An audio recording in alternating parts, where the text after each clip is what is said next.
할렐루야. 귀한 찬양으로 하나님께 영광 돌리셨습니다. 1990년에 개봉된 그 죽은 시인의 사회라고 하는 영화가 있었습니다. 이 영화는 톰 슐만이라고 하는 그 시나리오 작가가 쓴 시나리오에 근거해서 만들어졌는데 이 작품이 대히트를 치게 됩니다. 그러자 이 영화를 그 제작했던 그 시나리오 작가요 소설가였던 크라인 바움이라는 그런 사람이 여성인데요. 이 사람이 이 영화를 다시 소설로 쓰게 됩니다. 그래서 소설 작품으로 재탄생하게 되었습니다. 내용은 뭐 다 아시겠습니다만 획일화되고 출세만을 고집하는 그 영재 고등학교 그 천재들의 관한 이야기입니다. 그들이 공부하는 힐턴 아카데미라고 하는 학교에 존 키딩이라는 국어 교사가 부임하게 됩니다. 그러니까 영어 교사인 것이죠. 미국이니까. 그리고 이 교사는 새로운 방법으로 학생들을 가르침으로 학생들로부터 그냥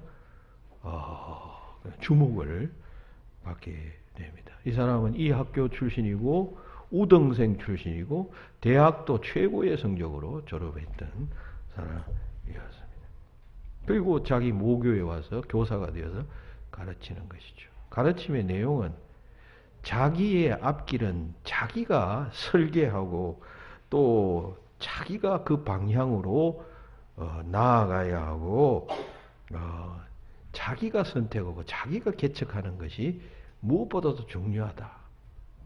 남이 시켜서 하라는 대로 부모가 시켜서 시키는 대로 어쩔 수 없이 이렇게 가는 식의 공부가 아니라 자기가 선택하고 자기가 내가 인생에 무엇을 하겠다. 내가 좋아하는 것을 하고 해야 하는 것이 중요하다는 사실을 가르치게 됩니다. 그리고 이것이 얼마나 어려운 일인가 하는 것도 또한 가르치게 됩니다. 그리고 이 소설 속에 나오는 학생들은 과거에 이 키팅 선생님이 그 학창시절에 몰래 결성했던 죽은 시인의 사회라고 하는 그런 서클을 알게 됩니다.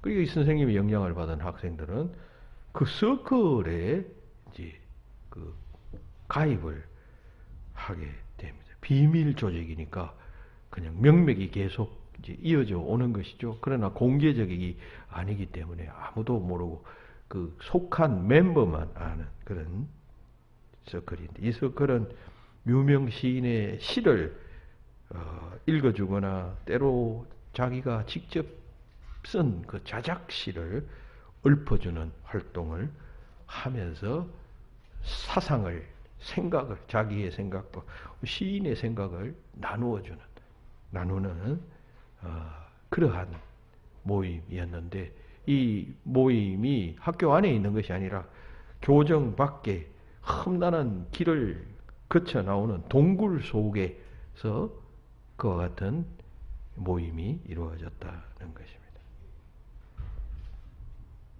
이 키팅 선생님의 수업이 계속됨에 따라서 학생들은 많은 변화를 겪게 됩니다. 그리고 이 죽은 시인의 사회의 한 회원이었던 닐이라는 학생이 자기가 그냥 하고 싶었던 일, 이 닐은 그저 뭐 그 부유한 자기 부모에 의해서 그 인류학교에 들어와서 그냥 부모가 시키는 원하는 일을 하기 위하여 지금 이 학교에 온 것이었거든요. 근데 이 학생은 연극을 하고 싶었어요. 그래서 이 선생님을 만나자 선생님이 그런 가르침을 주니까 드디어 나는 내 길을 가겠다. 라고 생각하며 매진하게 되었던 것입니다. 근데 이 닐의 아버지는 택도 없는 일이었죠. 가부장적이고 독선적인 이 아버지의 불호령을 듣고는 결국 이 닐은 좌절하게 되고 죽음을 선택하게 됩니다. 일이 이렇게 되니까 학교가 발칵 뒤집어지게 됩니다. 그리고 기존의 강압적이고 그리고 획일적인 방법으로 교육을 하기로 수업을 하기로 고집했던 일부 선생님들과 이에 동조하는 학생들이 이 키팅 선생님에게 책임을 묻게 됩니다. 그리고 그는 그 학교를 떠나가게 됩니다. 하지만 이 선생님이 학생들에게 일깨워 주었던 그 삶의 진정한 의미와 그리고 스스로가 스스로를 돌아보고 주체적으로 판단하는 그러한 능력을 너희들이 길러야 한다라고 한 이 선생님의 가르침은 학생들에게 고스란히 전해지게 되고 영향을 미치게 되었다라고 하는 것이 이 스토리인 것입니다. 그러니까 이 책은 이 무한 경쟁 시대 속에서 살아남기 위해서 자신의 꿈이 아닌 부모님의 꿈을 이루기 위해서 살아가고 있는 그 현실을 작가가 비판한 것이죠. 그러면서 청소년들은 자신의 인생을 스스로 설계하고 미래를 위해서 현재를 어떻게 살아야 하는가 하는 것을 말하고 있는 것이에요.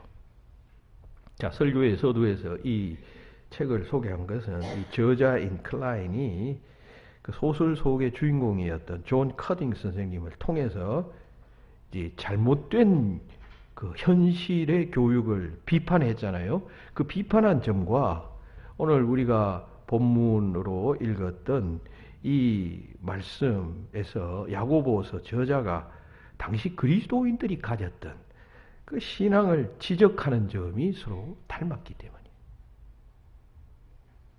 그리고 이 설교의 제목을 죽은 시인의 사회, 퀘스천 마크라고 이렇게 정했는데 그것은 이 죽은 시인의 사회라는 말이 잘못된 교육 현실을 상징하고 있는데 이것은 야고보서 속에 야고보가 잘못된 믿음을 죽은 믿음이라고 했잖아요. 야고보서 오늘 본문에도 나옵니다만은 잘못된 믿음, 행함이 없는 믿음은 죽은 믿음이라고 했는데 그 죽은 믿음이라는 할 때 죽은과 서로 공통적이라 할 거예요. 닮은 점이 있기 때문입니다. 그래서 그렇게 제목을 정했어요. 여러분, 기독교의 핵심적이고 중요한 가르침은 믿음으로 말미암아 구원 얻는다라고 하는 것이죠. Justification by faith. 믿음으로 말미암아 의롭게 된다라고 하는 것인데 다 아시죠?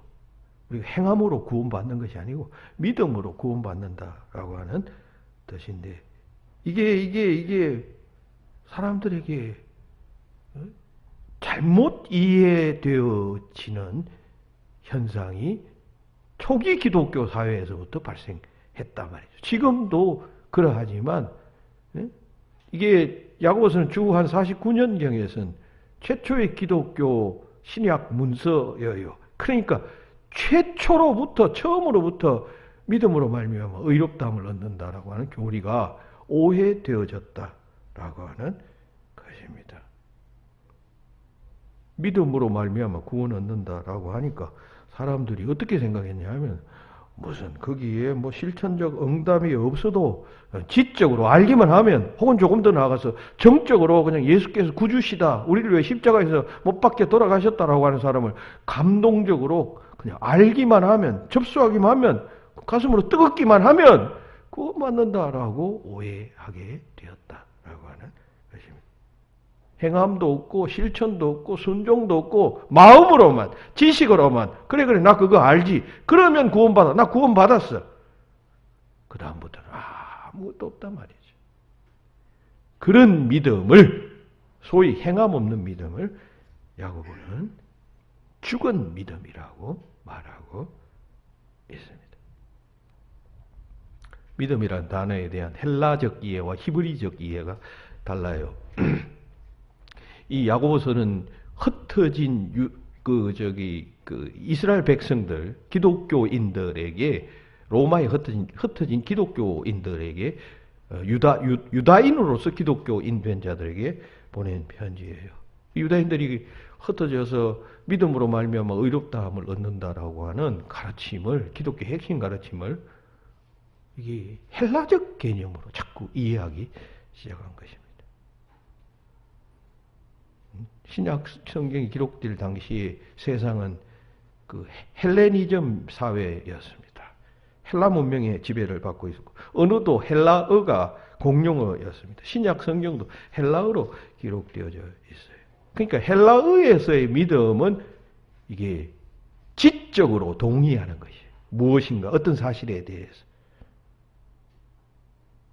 예수를 믿는다라고 하는 것은 예수를 지적으로, 예수님은 성경에 나오는 이러이러한 분, 혹은 우리를 위하여 십자가를 지신 분, 이렇게 머리로 받아들이는 것을 믿음으로 이해했습니다. 그러니까 여기에는 예수의 교훈대로 따르는 삶이 없어도 예수가 하나님의 아들이고 구주라고 하는 사실을 머리로만 인정하면 구원받는다라고 하는 생각이, 사고가 여기에 들어있었다는 것이죠. 그런데 여기에 비해서 히브리적 믿음은, 히브리인들이 생각하는 믿음은 달랐습니다. 그들은 지적인 인정에만 그치지 않고 행동으로 옮기는 것까지도 의미하는 것이에요. 즉 예수를 구주로 믿는다라고 하는 것은 지적 영접과 함께 그 예수님께서 가르치신 대로 실천하고 순종하고 행동하는 것까지 포함하는 것이었습니다. 그것이 이 믿음이라는 단어의 헬라인들과 히브리인들이 가지는 차이였다는 말이죠. 그러니까 야고보가 행함을 강조했다는 것은, 행함 있는 믿음을 강조했다는 것은, 야고보서의 수신자들이 자꾸 믿음으로 말미암아 구원 얻는다라고 하는 이 말을, 이 교회의 가르침을, 헬라인들이 주로 그 시대 때는 많이 퍼져 있었으니, 헬라 세계였으니까. 그러니까 헬라적 믿음으로 자꾸 이해하는 경향이 생겨나게 되었다는 것입니다. 그 예수가 그리스도라고 하는 믿음, 마음, 혹은 정적인 어떤 공감 정도까지 그것만 가지고 있으면 구원받는다 라고 생각하는 사람들이 생겨났고, 그렇게 되자 결국 아무런 실천적 응답이 없는 말로만 예수 믿는다, 나는 믿는 사람이다 말하는 사람들이 생겨나게 되었던 것입니다. 그래서 야고보는, 그래서는 아니다, 그것은 참 믿음이 아니다. 참 믿음은 히브리적 믿음인 것이다. 다시 말해서 자동적으로 행함이 뒤따라야 하고 실천이 거기에 수반되어지는 믿음이, 믿음으로 의롭다함을 얻는다 할 때의 그 믿음인 것이다. 이렇게 말했다라고 하는 것입니다. 그럼 우리의 믿음이, 여러분, 실천과 행함이 그냥 빠져버린 그런 믿음이 되면 그 야고보가 지적한 대로 죽은 믿음이에요. 쓸데없는 믿음이에요. 반쪽 믿음이에요. 의미 없는 믿음이에요. 그런 믿음은 누구나도, 그런 믿음 귀신도 가지고 있는 것이죠. 사탄 마귀도 그런 믿음은 가지고 있어요. 하나님 앞에 사탄이 떨잖아요. 이름만 들어도.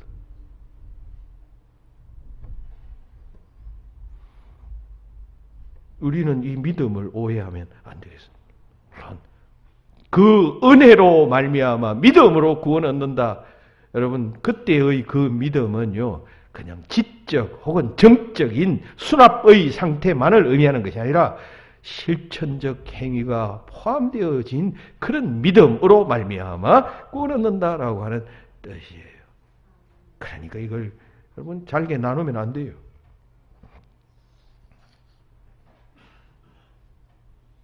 (16세기) 종교개혁자들이 믿음으로만 구원 얻는다라고 슬로건을 내걸고 종교개혁을 단행했죠. 그때의 믿음으로만이라는 말은 로마 가톨릭 교회가 내세운 인위적인 행위에 대한 반대 개념이었어요. 여러분, 로마 가톨릭 교회는 인위적인 행위를 내세웠어요. 인위적인 행위라 하면 성경에서 말하고 있지 않는 사람들이 만든 선행을 내세우면서 그거 하면 구원받는다 했잖아요. 그러니까 예를 들면 잘 아시는 면죄부 판매해서 이거 면죄부를 사면 연옥가 있던 영혼이 너희 친척들 너가 뭐 중보하는 그런 영혼들이 그 면죄부를 사면은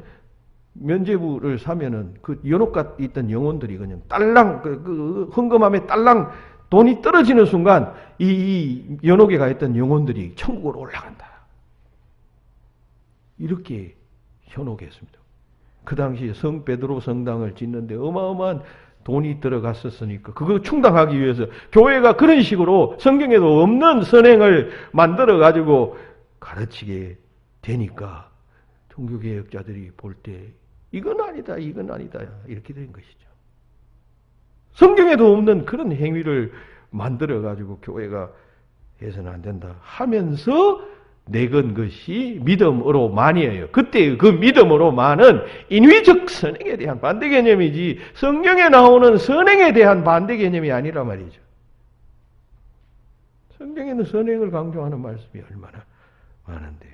나더러 주여 주여 하는 자마다 다 천국에 들어가는 것이 아니라 하늘에 계신 내 아버지의 뜻대로 행하는 자라야 들어가리라. 마태복음 7장 21절에서 말했잖아요. 그러므로 누구든지 나의 이 말을 듣고 행하는 자는 그 집을 반석 위에 지은 지혜로운 사람 같으리니 했어요. 여러분, 행함이 중요한 것이에요. 행함은 믿음과 분리되는 것이 아니에요. 종교개혁자들이 이건 너무 분리시켜 놔서 그게 사실 좀 문제였어요. 이게 분리되는 문제가 아닌데 너무 행함 믿음을 잘라놔 버려놔서 잘라서는 안 되는 것인데.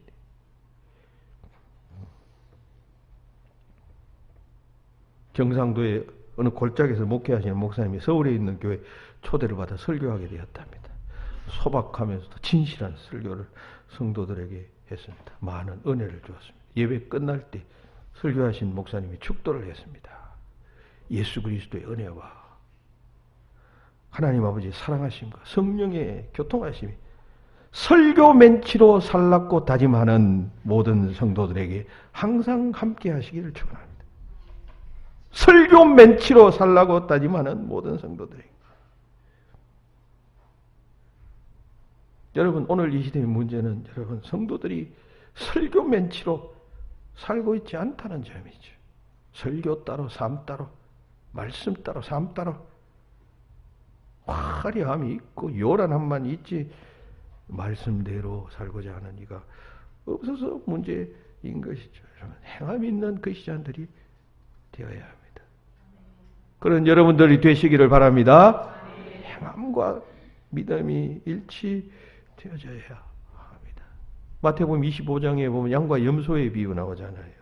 인자가 자기 영광으로 모든 천사와 함께 올 때에 자기 영광의 보좌에 앉으리 모든 민족을 그 앞에 모으고 각각 구분하기를 목자가 양과 염소를 구분하는 같이 하여 양은 그 오른편에 염소는 그 왼편에 두리라 하셨어요.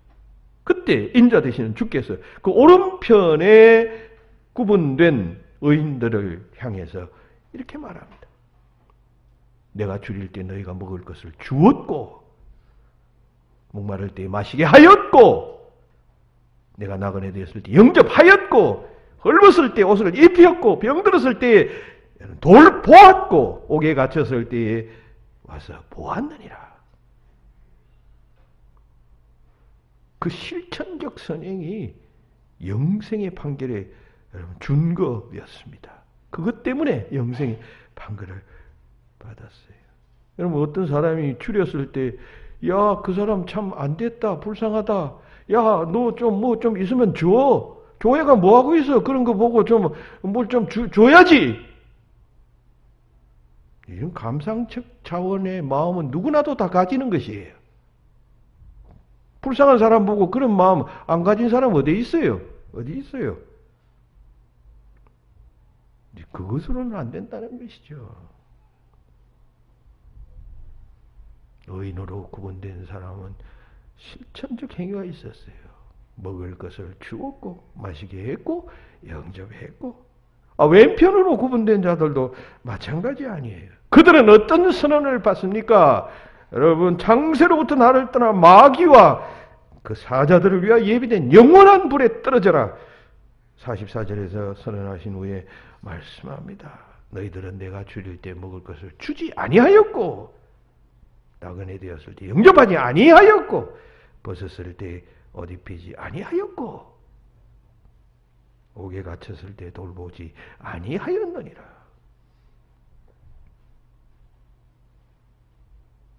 아니, 이 사람들이 뭐 몰랐겠어요? 여러분, 배고픈 사람 보면 여러분 불쌍하다는 마음이 안 생겼겠습니까? 목마른 사람 보면 그 좀 마시게 해줘야 되겠다, 불쌍하다는 생각이 안 들었겠습니까, 여러분? 다 그런 마음은 다 가지고 있었지만 자기 일 바빠서 혹은 또 뭐 손해될 것 생각해서 뭐 그렇게 한들 무슨 유익이 있겠느냐고 등등 여러 가지 이유로 그들은 하지 않았다는 것입니다. 이 사람들이 뭐 믿음 없는 사람이에요. 보세요. 영벌을 선언받은 사람들이 여러분 심판주로 오신 그리스도를 향하여 주여 주여 내가 언제 그랬나이까? 내가 언제 그랬나? 주여 주여라고 호칭하고 있어요. 여러분, 주여 주여라고 한 것은 이들도 다 신자였다는 이야기입니다. 그리스도를 구주로 고백하는 자였던 것 아닙니까? 그런데 이들에게는 행함이 없었어요. 기적 믿음은 있었습니다. 정적 믿음도 있었습니다. 그런데 행함이 없는 믿음, 죽은 믿음, 반쪽 믿음, 가식적 믿음만 가지고 있었던 것입니다. 일찍이 하나님께서 에스겔 선지자를 통해서 이스라엘 백성들에게 그 행한 대로 심판을 받는다라고 하셨어요. 에스겔 7장 8절. 네 행위대로 너는 심판받을 것이다 했습니다. 에스겔 33장 20절. 이스라엘 족속아 나는 너희가 각기 행한 대로 심판하리라. 사도 요한도 계시록에서요. 각 사람이 자기 행위대로 심판을 받고 라고 했습니다. 마태복음 25장에서도 달란트 비유에서 한 달란트 받은 자가 심판받잖아요. 악하고 게으른 종이라고 주인으로부터 판단받으며 바깥 어두운 데 내어 쫓아라. 거기서 슬피 울며 이를 갈리라 하셨어요. 역시 행함 없는 믿음에 대한 심판이에요. 마땅히 열매를 맺어야 하잖아요. 그럼 종에게 맡겼으면 일하고 행동하고 수고해서 이익을 남기라고 맡긴 것이지, 그 그냥 처박아 놓고 땅에 파묻어 놓고 장롱 속에 잡아 놓고 주인 돌아왔을 때 그냥 그대로 그냥 내놓으라고 여러분 맡긴 게 아니에요. 그 일하라고, 이익을 남기라고. 열매를 맺어야 할 자이기 때문에 열매 맺으라고 맡긴 건데, 그대로 묻어놨다가 아무것도 하지 않고 본전 안 까먹어 먹은 것을, 안 까먹어 먹은 것을 자랑 삼듯이 주인 앞에, 여기 주인의 것을 내가 그대로 다 내어놓았나이다. 행함이 없는 믿음을 상징하는 사람입니다. 그런 믿음은 여러분 입만 무성한 무화과 나무와 같은 믿음 아니에요. 그 행함 없는 믿음 소유자가 되면 안 되겠습니다. 여러분, 행함이 있어야 돼요. 실천적 사랑이 있고 순종이 있어야 돼요. 불교를 믿는 사람들은 여러분 선행을 많이 합니다. 기독교인들은 여러분 입만 살았어요.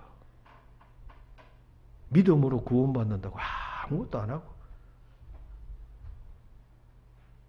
사람이 사람 되려면 여러분 착한 행식을 많이 해야 돼요. 한 주에도 몇 차례씩 선한 행실을 많이 해야 합니다. 그 선한 행실 자체로 구원받는 것은 아니지만 우리가 참된 믿음의 소유자라면 여러분 참된 믿음의 소유자라면 그 믿음에 그런 선행이 가미되고 실천이 가미되어야죠. 요한일서 3장 18절에서 말하잖아요. 자녀들아 우리가 말과 행실로 말과 혀로만 살아가지 말고 행함과 진실함으로 하자라고 했습니다. 이로써 그가 진리에 속한 줄 안다라고 했습니다. 참된 믿음은 행함으로 나타납니다. 어떤 사람이 친구 집에서 큰 벽시계를 구경했답니다. 3대째 내려오는 가보랍니다. 친구는 그 벽시계를 설명해 주었습니다. 우리 할아버지가 이 시계를 75년간 사용했어. 그 시계 소리를 들으면서 주무시기도 하고 일어났었어. 우리 아버지도 마찬가지예요. 약 70년간 사용하셨어. 그리고 나도 그 시계를 보고 학교에 다녔지. 이 시계는 정확하고 믿을만해. 그리고 역사와 전통을 자랑해. 아주 우리 집안의 가보와 같은 것이야. 그런데 그 시계를 가만히 보니까 바늘이 빠지고 없었어요. 시침과 분침이 빠지고 없었어요.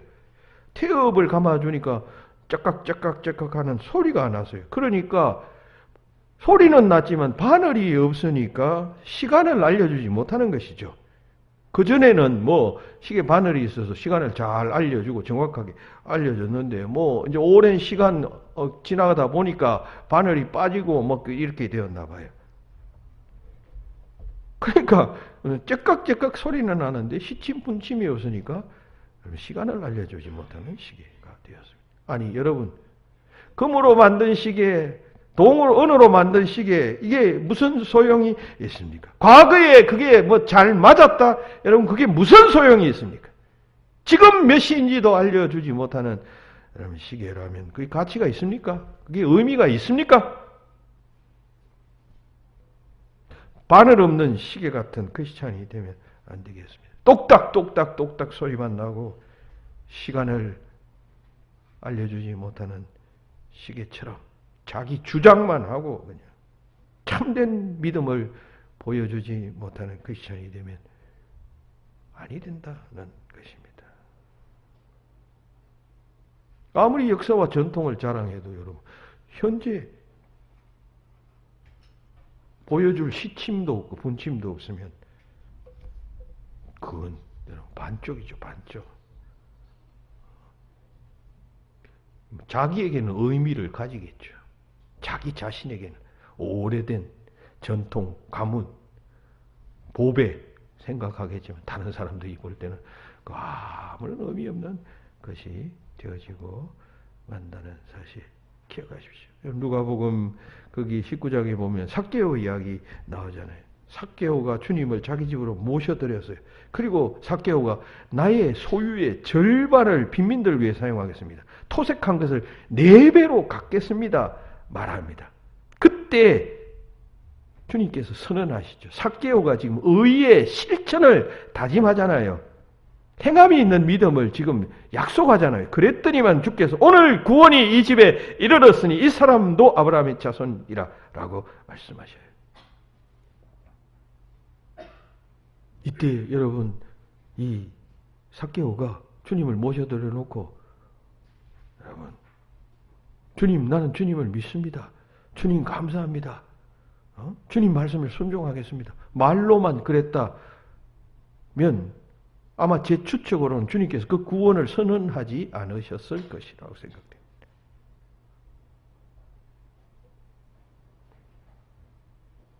지적인 믿음, 정적인 믿음으로는 안 됩니다. 여러분 행동하는 믿음 필요합니다. 선행을 많이 하십시오. 여러분 선행으로 구원받는 것은 아니지만 그리스도인들은 너무 선행이 없어요. 주일날도 와가지고 교회에서 선행을 많이 하십시오. 교회뿐만 아니라 가정에서도, 이웃에서도, 동네에서도, 여러분이 속한 직장에서도 여러분 선한 행실을 통해서 하나님의 영광을 드러내야죠. 그리스도인들이 무엇으로 하나님의 영광을 드러냅니까? 착한 행실로 너희 아버지께 영광을 돌리게 하라라고 하셨잖아요. 착한 행실.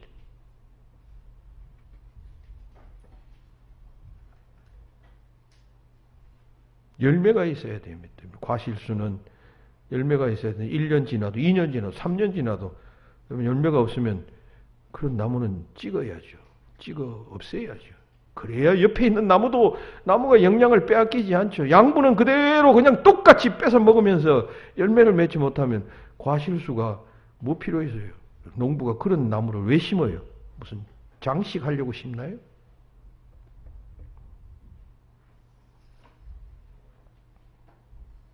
행함 있는 믿음이 되어져야 합니다. 믿음과 행함은 동전의 양면이에요. 사공의 양노예요. 사공이 노를 저을 때 두 노를 균형 있게 저어야지 한쪽 노만 저으면 여러분 그 배가 뱅글뱅글 그 자리에 뱅글뱅글 돌 것 아닙니까? 때로는 이쪽도 젖고 이쪽도 젖고 그렇게 가야 합니다. 중요한 것은 그러니까 보다 강조되는 것은 행위예요. 행함. 보다 강조하는 것은 우리 그리스도인들이 믿음, 지적, 정적 믿음은 있는데 의지적, 행동적, 실천적 믿음은 너무 많이 부족하기 때문에 지금 야고보가 강조하는 것처럼 강조하는 것입니다. 그것은 마치 시인들이 자신의 그 이상과 꿈을 갖다가 실천하지 못해서 죽은 시인의 사회라고 세상을 보았던 것과 같이 야고보는 신앙의 세계에서 그런 믿음은 죽은 믿음이라고 보는 것이다. 하는 것입니다. 행함 있는 믿음. 가지는 여러분들 다 되시기를 주의 이름으로 축원합니다. 마지막 이야기 제가 언젠가 한번 했던 것 같은데 김장환 목사님의 QT 365에 실린 예와 어느 목사님이 신장이 악화되었습니다. 그래서 이식 수술을 받아야 할 지경에 이르렀습니다. 주일날 강단에도 서지 못했습니다. 어느 날 임시로 인근에 있는 유명한 그 목사님이 주일 설교를 맡아서 설교를 하시게 되었는데 전후 사정을 이 목사님이 설명하면서 즉 여러분들의 담임 목사님이 지금 이런 상태입니다. 아마 여러분들 중에 신장 기증자가 나와야 할 것 같습니다. 고통받는 목사님을 위해서 신장을 기증할 뜻이 있는 사람은 손을 들어서 한번 표해 보시기 바랍니다. 잠시 후에 한두 사람이 손을 들기 시작하되면 여러 사람들이 다 손을 들어요. 거의 모인 1000명이 다 손을 들었습니다. 그리고 그날 설교를 맡은 목사님은 감격해서 말이죠. 감사합니다. 이렇게 주의 종을 위해서 사랑하는 사람들이 이렇게 많다는데 놀랐습니다. 그러나 신장은 한 사람 것만 하면 되니까 이런 상황에서 그냥 어느 사람 제가 여기서 지적하는 것은 득스럽지 못하니까 여기 오리털 하나 있습니다. 이걸 제가 불어가지고 이 오리털이 머리 위에 내려앉는 사람 이 신장 기증자로 이렇게 선정하는 것이 좋겠습니다. 우리가 다 하나님의 뜻을 기다리며 조용히 기도하면서 기다립시다. 후 불었어요. 날아갔습니다. 회중석으로 날아오니까 떨어지자마자 사방에서 주여 할렐루야 아멘 소리가 터져나왔어요. 그것도 그냥 주여 할렐루야 아멘 했다는 이야기입니다. 그래서 그 오리털은 여러분 그 누구의 머리에도 내려앉지 못했답니다. 지금도 그 오리털은 그 교회에서 날아다니고 있답니다. 여러분 이것은 유머인데 말로만 혀로만 사랑해서는 안 되고 행함과 진실함으로 사랑해야 된다는 이야기입니다. 여러분 우리는 일생 믿음의 집 하나 짓는 거예요. 그리고 그 집 가지고 주님께 평가받는 것입니다. 잘 짓고 잘 지어야 하지 않겠어요? 그 집으로 우리가 영원한 상과 영원한 벌을 받기 때문입니다. 장차 주님께서 오셔서 의인과 악인을 구분하실 때 주님의 오른편에 서서 창세로부터 예비된 영원한 나라와 상을 받는 자가 되어져야 합니다. 그런 주인공들이 다 되시기를 예수님의 이름으로 축원합니다.